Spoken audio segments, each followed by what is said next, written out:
YouTube, what is up? Riot have given us a new video. It is the Madrid format. We kind of knew what it was, but this is confirming it, and I'm going to play the video, pause it a few times, and share my thoughts of what I'm excited for. Team for March 24th, the best Valorant players in the world will converge for Masters Madrid. The first global event of the 2024 Valorant Champions Tour will feature 8 teams representing the 4 international leagues.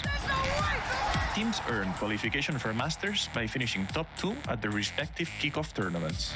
Masters will be split into 2 parts, the playoff bracket and the all-new Swiss stage.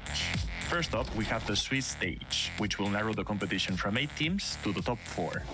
To advance out of Swiss, teams will need to secure 2 wins before they accumulate 2 losses. Each match will be a best-of-3 series. Before the tournament, participants will be drawn into 4 matches. In the first round, we'll see teams who won their kickoff events face off against all the second-place team finishers. No same region matchups allowed here. Those who win round 1 will move up, and those who lose will find themselves in elimination matches. Between each round, 2 fully random draws will decide who plays who, and from here on out, regional fratricide is fair game. Okay, let's talk about this. So, Swiss format, for those who watch CS Majors, you're going to be familiar with this one. Really cool, really cool format. It works very well with 8 teams for sure. And yeah, I'm excited for this. Seed 1 plays Seed 2. And it's, okay, let's think of it from a team perspective for a second. Normally, you're in like a bracket with 4 teams, right? So you only have to kind of ante 3 teams. Now you're pretty much having to ante like 7 teams. You already have a bit of ante from the regional final that you played anyway.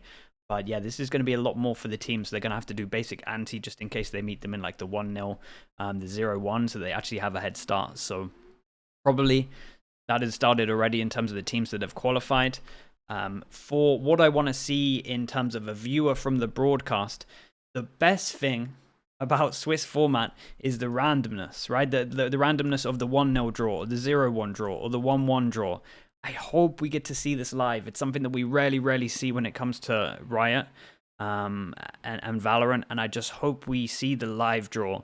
It's something that is like fun to watch people's reactions to it. It builds up the hype, and I just hope that we see it live on the broadcast. I hope that someone from Riot kind of realizes that's one of the better things from Swiss, and they should play into that. And I just hope we get to see the live draw. I know that people, I've seen a few like conspiracy theories of people being like, oh, maybe it's just all fixed and they don't do live draws.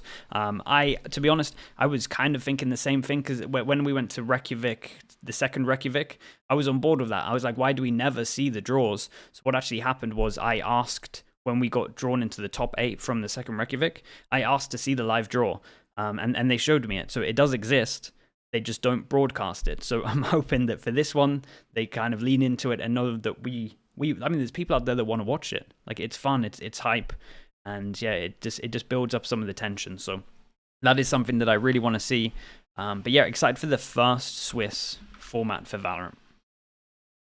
After 3 rounds of Swiss competition, we'll have our 4 playoff bracket contenders. A random draw will pair the competitors. A double elimination bracket will narrow them down, and will close out with a best-of-5 series in the lower and grand finals. Okay, so this is cool as well, right? This is pretty much normal best of 5 over towards here. Double elim, none of that single elim stuff, so that was really cool. Something that I did also want to just talk about over towards the Swiss format, sorry to go back, is just, I like that we don't get regional in the first stage, right? We can have a regional matchup in 1-0, 0-1, but we don't get it in the first stage, so that's really cool as well. So I think that that's a good addition, just to make sure that we don't accidentally have all of the same teams playing each other. Will be the Masters Madrid champion. Mark your calendars, tune into the action, and catch. Okay, so 2-day break. So we got first 5 days, which is going to be Swiss. Then we get the top 4, 2 days break, and then we have the double elim bracket on the last 4. So pretty nice that we get a little break in there.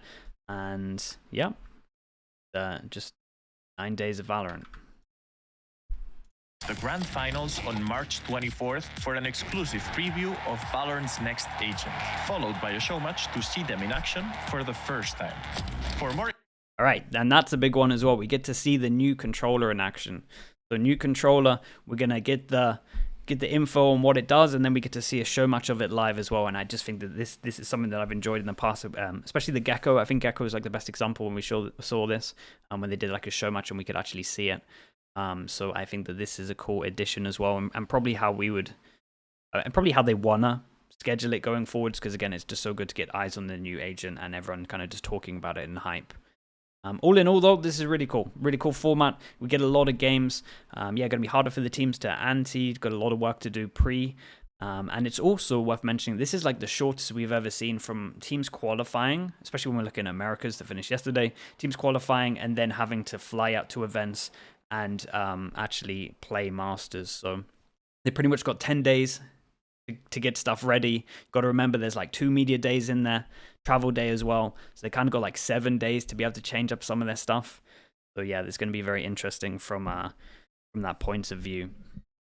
If you like this video, make sure you subscribe. I'm going to be trying to do a video every day for the next like 10 days until Madrid happens. That's the plan. Let's see if we can stick with it. Let me know in the comments what the best potential matchup that you're like excited for at the beginning, right? So you're just your number 1 seed against your number 2 seed. So for example, a K-Corp Loud could be pretty hype.